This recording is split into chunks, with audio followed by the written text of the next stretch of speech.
Ladies and gentlemen, grab your gloves and get your compost ready. Stepping into the ring is the perennial powerhouse, the sultan of soil, the beast of the beds, where permaculture reigns, food grows wild, community roots run deep, and yes, the garden punts hit hard. Freedom starts in the soil. This is the Guerrilla Gardening Show.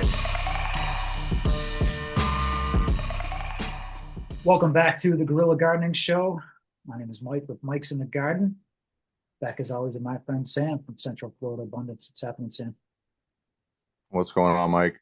I've been out here in the food forest working this past week, and I got a video that I want to share that really highlights like what a young food forest really looks like. You know, it's kind of hard to wrap your mind around, but this is a small little spot that really encapsulates that. Uh, I think it might be helpful for people to see what these things look like starting out. Yeah, for sure. We were messing around a few minutes before here trying to record. And what I liked about what I saw briefly was, people think food forest, oh, I need to have all this land. And it's helpful if you have a lot of land, but you could have a front yard or backyard. And like this video is going to show here, the amount of food production that you can create in a small area. So yeah, let's get it going. Absolutely. Yeah, I'll pull it up here. Um, so here it is. And this is kind of just a good overview of the whole food forest. And, I want to start by kind of explaining what I mean by food forest.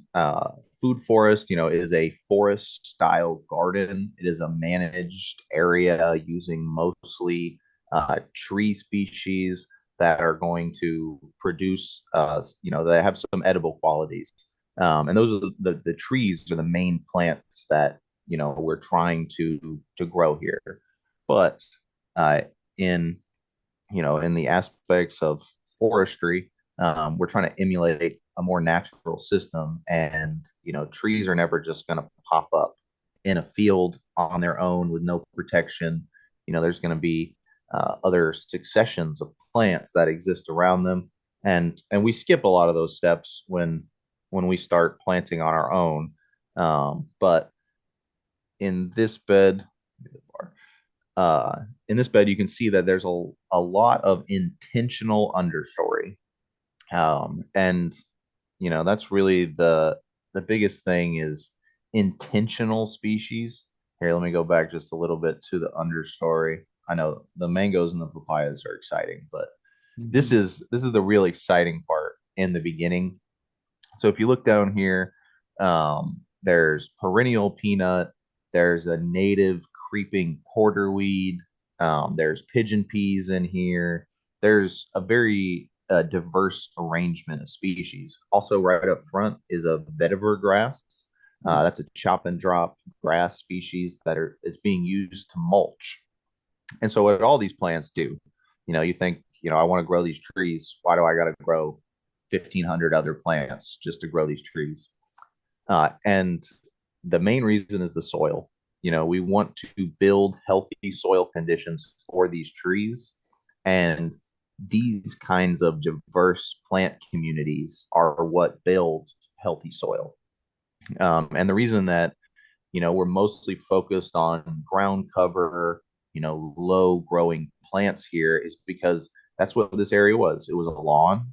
All the species here were short, low, shallowly rooted. And so we've incorporated, well, I will say that I didn't install this food forest. This was installed by our friend Cameron at the Grow Food Company. But I do maintain this for them. I visit it bi-weekly to help the homeowner take care of it. But really, this system's about a year old, and it's doing extremely well. The homeowner is taking excellent care of it, mulching these Sam, grasses. on the Yeah. right there, Oh, you okay. can back it up a second.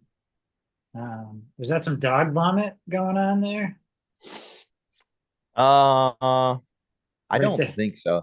It wouldn't See, surprise me. you see that behind this grass? It looks like there's like a solar light there or something on the right side Yeah, of the video. yeah, right up here. There's a little solar light. Oh, and No, no, over no. here as well. To the right of that watering can. Oh, the Yeah, yeah. turtle. Oh, that's a Oh, turtle. Okay. it's a terracotta turtle. Yeah, yeah. Okay. All right. No, All right. but the dog you can see it better there. Okay. Okay. The dog vomit, that's pretty common to see, especially I assume when this system was first put in. I know that they used wood chip mulch, and there was probably a lot of that. Mhm. Since it was all planted, the understory plants have been able to cover that mulch and replace, its purpose. And then you don't get as much of that. Most of the mulch that's in this system now is chop and drop from the vetiver grasses. There's a chaya that gets chopped and dropped. And then in the center, I don't think I took a video. I got it in the video for a minute, but there's a very large copper pod tree, which is a Okay. nitrogen fixer. Here it is. We're circling over to it. That's the trunk of it right there on the right of this Okay. papaya. And you can see hopefully the leaf scars up this, and we've kind of just been chopping it, getting it tall, so it's going to provide some midday canopy over this system, and that's really important for keeping the grass out. The turf grasses, it's almost impossible to weed them if they're existing as a border around your beds, but the shade from the trees, that is the long-term solution for getting the grass to stop growing. So if you can get shade quickly, then you can keep it from coming back after you cut it. But you can see in the understory here, there's a lot of herbs. There is a rosemary, but then there's a blue spur wildflower. That's like this clump here. Mhm. There's Cuban oregano over to the left. And the density of the plantings here are really what make it so idealistic in terms of what the understory of a young food forest should look like. There should be no bare soil at all, and ideally you don't have bare patches of mulch either. You want to fill every spot space with living plants. And now when this was planted, obviously there were gaps, but there were small enough gaps that the plants that were put in were intended to grow out and fill those spaces, and they've done just that. um there's only one area where we've planted new plants after the original planting, where you can just see it's dense down here. It's the soil staying covered, the moisture staying in, and there's a constant cycle of decaying material on the floor. You see, we've got the pigeon peas here. They're getting chopped and dropped. They're just getting reseeded. And I mean, I'll get into this side because this is the exciting bit. We've got this mango here on the right.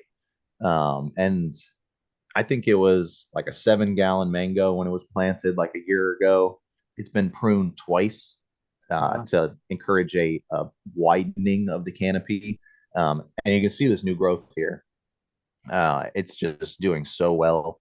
The papaya also, I mean, papayas are weedy trees, it's early succession, but it's amazing to see these large, healthy leaves on the papaya. And then the lower leaves down there, as they wither away, as they will. That's completely natural and healthy. That just provides more biomass for the system. And you can see, I'm about to go in. There's a lot of useful species. This is a Suriname spinach. So this is an edible annual green. I think the flowers are edible too, but the leaves are real succulent. It reminds me of purslane. Have you ever eaten that? I've tried it. Yeah. Yeah, you know how they're kind of squishy, like Yeah. slimy, Mhm. in a good way, crunchy, crisp. Sure. But yeah, they're a lot like this. And then over on the side of that is, I think more of the Cuban Cuban oregano. oregano. Yeah. Yeah, which the homeowner does use. Um, they're they use a lot of the herbs and non-traditional things, the cassava here. Um, this loquat or the avocados looking really good. Avocados are just very slow growing trees. And so, if we had just planted an avocado and a mango here, because that was really what is desired in the long term. They want a nice avocado and a nice mango in their front yard. But if we had just planted them, after a year's time, without a lot of outside inputs as far as fertilizers and water, they're going to struggle. Whereas this system, when we plant all of these plants around that are really meant to take care of them, the only thing that's really happened in this system is plants have been pruned. As they get too large, too competitive, they get chopped back. There's not a lot of like pulling of weeds. Some larger plants that have encroached can be pulled up or chopped down. Um, but most of the time, with the grasses, with the annual weeds that pop up in here, they're just smothered by mulch. We cut down a chaya, or cut down branches of the chaya, cut down some papaya leaves, and then we mulch that in on top of whatever's growing to shade it out. Um, Over here on this side, you can see this beautiful fire bush. Mm. And the fire bush, I mean, it's a great space filler. I think this is a dwarf, so it won't get as large. Um, but I always recommend having one of these plants in your food forest, because food forests, fruit, food producing plants, I mean, most, flowering things are going to encourage a lot of bee and wasp activity. And when you're pruning a lot, when you're harvesting a lot, sometimes you can disturb them and get stung. They're just trying to defend themselves. But this firebush plant here, when you crush up the leaves, I've told you about this and I preach about it all the time because it's amazing. You can crush up the leaves and get an oil out of them and put that on uh, the sting of a wasp or a bee, and it's almost an immediate effect. Hmm. And so, when you're working in the garden, even if it's not a food forest garden, if you have a garden and have this plant out here, it likes to have water. It's not going to grow full sun in the sand, but in the right place, it's a pretty hardy plant, and it is native. It's a hummingbird attractor, so it's got a lot of purposes. But I mean, if it can stop, if it can stop bee stings, I don't know if you've ever done that with tobacco. Like, you can use. No, you never done that. You didn't grow up in the South. No, I haven't been around too much tobacco. Now, do you need to rub the leaves and the flowers together, or just the leaves? Just the leaves. The leaves, Yeah. okay. So it's all year. It doesn't have to be flowering to work. Um, and the berries, I don't think that they're good to eat raw, but I have heard that people make a really tasty wine out of them. So they have their own edible properties there. But it's a plant that would live, in a young developing forest. So it's going to grow pretty quickly, comparative to like the avocado. Um, get a lot of height, block a lot of wind, keep the avocado protected while it's small. But then in 5 to 10 years, this fire bush will probably start to decline, in its optimal health, and it can be removed from the system. The material brought into the soil, and at that point, 5 years down the road, this avocado is ready to take off. You give it the space by cutting down the larger plants around it, and then just allow the avocado to use those nutrients. Sam, real quick, I yeah. know you taught me and have expressed this many times on this channel.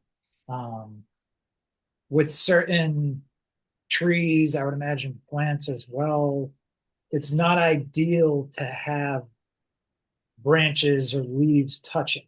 So when you have a food forest that's very dense like this, does it still, obviously, if we're not consuming the firebush or the cranberry hibiscus or the pigeon pea, and a lot of this is just biomass, it probably doesn't matter as much. But where that firebush was kind of touching a little bit of the avocado, touching a little bit of the papaya. Is that something that really needs to be worried about, or not so much? So it's kind of like right here, you can see it. Yeah. And I mean, you're completely right. They're not quite on top of each other yet. That cassava behind it, it has shot up. Like this video was shot last week, and probably a month prior, that cassava was like half the size. Okay. So it needs to be thinned out. The firebush, the pigeon peas, everything around the avocado, you need to give it space. It's the same thing. Like you said, you don't want those branches touching, even on separate plants. And, we just control that through the pruning and the maintenance. Once this fire bush gets too large and starts encroaching on the avocado, it's probably time to cut it now. But it's one of those things when you only have so much time to do everything, you prioritize certain things over others. But Sure. soon this will become an immediate priority, because what happens, is when the leaves touch, even on the same plant, uh, it traps moisture. It becomes a protected place for pests and, leaf feeding insects, fungus that can, deteriorate the plant from the inside. So you want to keep things dry and open to the air. Um, so yeah, in a dense food forest like this, where you have a lot of plants packed in, the understory stuff, not so much of a concern, because, it's very temporary. Maybe the first, 2 or 3 years it'll be there, and then we kind of want it to go. But the food plants, the long-term stuff, you've got to stay on top of the pruning and make sure that you're not, contributing to the spread of disease by having, too much crowding on top of each other. So I mean, that's a good observation, and that's something that, people don't think about as much. Luckily, with systems like this, you can, walk away for 6 months and then come back and be like, oh, I should probably prune this now. All right. These things have gotten crazy, and then things are still okay, you know. Um, but you can see in this area, it's kind of open. And I think originally whatever plants went in here didn't work. I don't know what was planted originally, but they just didn't take off. The grass kind of recovered itself. So a couple weeks ago, I went in and cleared it, and that's this is the next thing you really need to focus on with these food forests, is that they're dynamic. The first series of plants that go in are not going to be your forever plants. Maybe a couple of them. Maybe your long-term trees. But you got to be adaptable. Ideally in the beginning, you plant, unless you already know what's going to grow well, you plant the diversity of things. You see what succeeds the best, what things are easy to manage, and then, a year later, you plant out some more of those same things in mass. Um, so one of the things that works really well in this yard is the Roselle, the Jamaican sorrel. Mm-hmm. And so that's what I went ahead and did. You can see the one at the bottom of the camera here, but then Yeah. this one, See another um, one. and they just bush out. So, they're medium, uh, well, medium short bushes, but they'll shade out all of the grass here and also provide some delicious leaves. Um, and then you can see the mulberry here, but all the trees here get pruned very attentively. They've been pruned several times this year. Even this strawberry tree that looks crazy, I think I pruned it maybe right before I took this clip. I even took a branch off the top. Hmm. But it's a very, very fast growing tree. It's another chop and drop species for me, Okay. because it really won't stick around more than 10 years. And if you don't prune them relentlessly, they get a little absurd. Okay. They can be 40 feet wide and I've seen 40 those. feet Yeah. tall. Yeah. Yeah. And then how do you get the cherries? Yeah. I guess you climb it. Could be fun. I would like to see some Jamaican cherry climbing trees. um, but yeah, I mean, this is just a really good example of, how to manage and implement a young food forest. And then after this, you just expand outwards. There's the rest of this yard. We could plant more trees, some more understory stuff around the edges of this, and just keep eliminating the grass over time. Um, So Sam, I'm a homeowner looking at this, and it looks like this is the backyard or the front yard. this is the front yard. Okay. Um, so I'm a homeowner, and I would imagine, maybe you know, maybe you don't. I know you say Ken did this.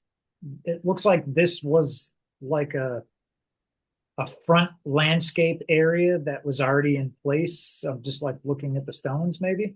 It actually was not. I do know that. They Okay. cut the sod out of here. Okay. So they just were like, hey, let's make a kidney bean shaped They food call it forest. the bean. That is Okay. the name of it. The bean. Okay. Yeah. Um, but yeah, I mean, you've got the stones leading up to it, and but yeah, this is, from a homeowner's standpoint, and I have like really two front yard food forest patches now. Um, but really, from a homeowner standpoint, I mean, I think there's over 20 different species that we just went over here, and this is Oh probably yeah. 300 square feet, maybe probably less than that even. Um, Yeah, I think on the longest front edge, it's like 20, maybe 25 feet long, and then it's like 15 feet wide but then on the other side, it's shorter than that. yeah, It's real dense, and I think it's pretty. You can see this from the road with the yeah, stones and everything. yeah. Uh, I don't know how much time we have left, but I do have a video of the backyard, and it's less pretty, but it's uh, Let's bring it up got a real lot of quick. growth in it. Yeah, we're 20 something minutes into it right now, so we can pull up another video real quick. Um, Hold up. I'll give Sam some promo right now while he's bringing up this video. If you want a front yard food forest to look like this, then head over to Central Florida Abundance and reach out to Sam, and maybe he I'll can do your maintenance. Now, help. this area is just getting started. So Okay. while we're advertising, that was a bad spot to look. But this area is where I've been focusing. And so this is the backyard. The chickens live back here. Okay. Um, it's crazy. The papayas are all just seedlings that have popped up. Yeah. You can see this passion fruit coming up on this chicken coop. Okay. Um, and so this is the area that gets less attention because it's not roadside. But I don't know if you caught that, but we just on the top left, she's just getting her first rack Oh of yeah. bananas back Yeah. here. And I mean, you've had some experience with bananas. These are 1 year old, planted in 1 gallon pots, so they're healthy. And the chickens run through here. You can see all the litter on the ground from the chop and drop. I'm even pointing it out. Um, you know, but the thing about this backyard is there's really no understory species that are intentional, but there is that Yeah. banana rack. Yeah. um, and that's mostly because of the chickens. We're working on some stuff to try to get more species under there, but if you look underneath this passion vine, that's where the chickens hang out, and they just tear it up. Nice. So it's hard to get anything really established, but the chickens do provide some nutrients. These are all mulberry trees. Wow. There's there are three mulberry trees in that little tiny spot. Hmm. This is a little annual bed she's doing. But But yeah, yeah, so potential, those are you know? yeah two contrasts in the same yard, Yeah. and it really just kind of shows like you know where your attention goes. Yeah. Excellent. That's a good Yeah, primer for anyone that, what do they say? The best time to plant a tree was 10 years ago, and the second best time is today. that's true. And we are in Florida, so you can, depending on what tree, we can Pretty much plant any time. trees all year.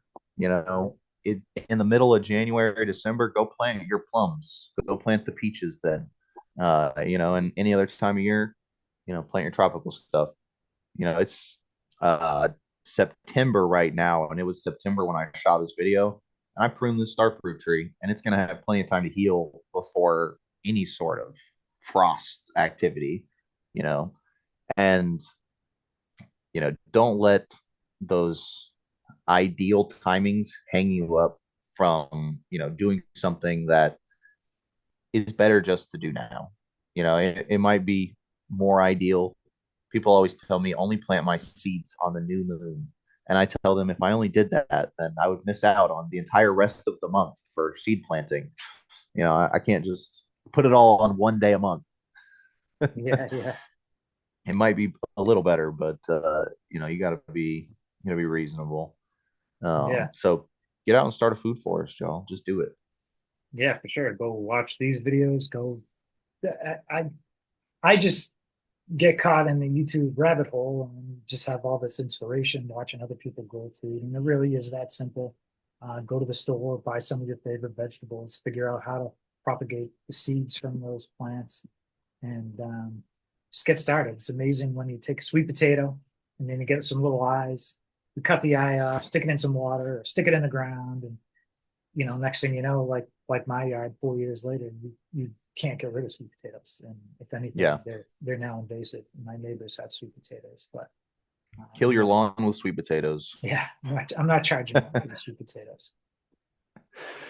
Uh, yeah, I mean, just go out and do it, guys. I mean, this is, you know, we can talk about what the ideal stuff to plant is, but at the end of the day, if your backyard or your yard is just grass and you want a garden, get stuff in the ground, and learn as much as you can about it, and then just maintain and adapt. Don't give up. That's the best gardeners have killed millions of plants, and you're really not a expert gardener until you've killed at least a certain amount of plants. So if you've only killed a couple, just know that you got to get those numbers up, guys. Yeah, Kill you're some more not you're not plants. doing it right if you're going to kill a No, couple things. you're not planting enough. That's the thing.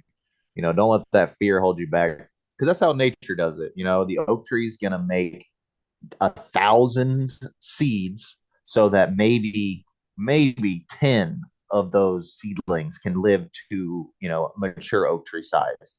So if you want to garden like nature, throw out 75% more than you actually want to finish off in there. Keep it planted dense, and you're going to keep the plants happy. And like the shirt says, gardening is, effing around and finding out. So that's what you got to do. You got to get out there, and maybe this tree planted in this spot's getting too much sun. Maybe it's not getting enough water. Um, just get out there and experiment. And then If you don't F next around, thing, you'll never find out, that's true. That's true. Gotta do it. Sam, I Oh, wanna I wanna share our friend Wendy here and her great page. This is actually how I came across uh, you. Was you were on her through her podcast, podcast. The Joyful Prepper. So tell us a little bit more about Wendy, Sam. Yeah, Wendy is great. She found me, I think, back in 2020, and she wanted to turn her whole yard into, a food forest paradise. And we've been working together on and off for the past 5 years now, and she's transformed a lot of her front yard. I've posted some videos. I've actually got a video on YouTube, the front yard food forest. I'll probably link that, is of her food forest. Okay. And it's another great example of how to build your system slowly over time. It's all started with a couple small beds that just became connected more and more. Um, but yeah, she's all about sustainability and food preservation. If stuff hits the fan, I mean, I don't know if we should put her out there like that, but I know where I'm going. But no, yeah, Wendy, I mean, she's processed her own chickens. We worked together to do some pasture raised meat birds. Um, Recently, she gave me some beef tallow that she'd processed herself through, and all of that stuff, all of that knowledge she shares, on her podcast, here on the Instagram page. And just kind of spreads the message of how to do it for yourself. And I love that. Have you met Wendy before? I have not. I share her stuff because I, enjoy her podcast, and she's fun to watch everything she has going on out there. So We're gonna have to do a tour someday of just everybody going around to each other's food forests, around Central Florida, because there's so much inspiration. Everybody does things a little bit differently, yeah, and if we could just someday, we'll do we'll make a video series out of it. yeah, I love it. Awesome, Sam. Another great episode, a good introduction, or kind of a showcase of how simple get yourself started with a mini food forest kit can be. Yeah, how to start a food forest in a box. Yeah. They should be selling these at Lowe's. Well, if they want to find more of you, Sam, and your consulting services and how they can get a food forest started, where should they go? Absolutely. Check out Central Florida Abundance on Facebook and Instagram and YouTube if you're watching this on Mike's channel. I offer consultations, installation services, and of course, the maintenance that you saw parts of here. You can also check out igofarm.com if you're in Polk County and looking to get some locally grown, forest grown produce. We have our harvest boxes for sale now. Excellent. And if you want to get yourself effing around and finding out gardening shirt, as well as some other, cool, amazing designs that I designed myself with no help from AI whatsoever. None. They know you're lying, man. The AI is listening. Yeah. Or if you want to get a Guerrilla Gardening shirt, become a Guerrilla Gardener, I think that's something you should definitely check out. And you can go to Mike's in the Garden pretty much everywhere, and there'll be a link tree with a link to the Etsy shop. You can support the channel and the silly videos that I put out right here. Get yourself some sweet gear.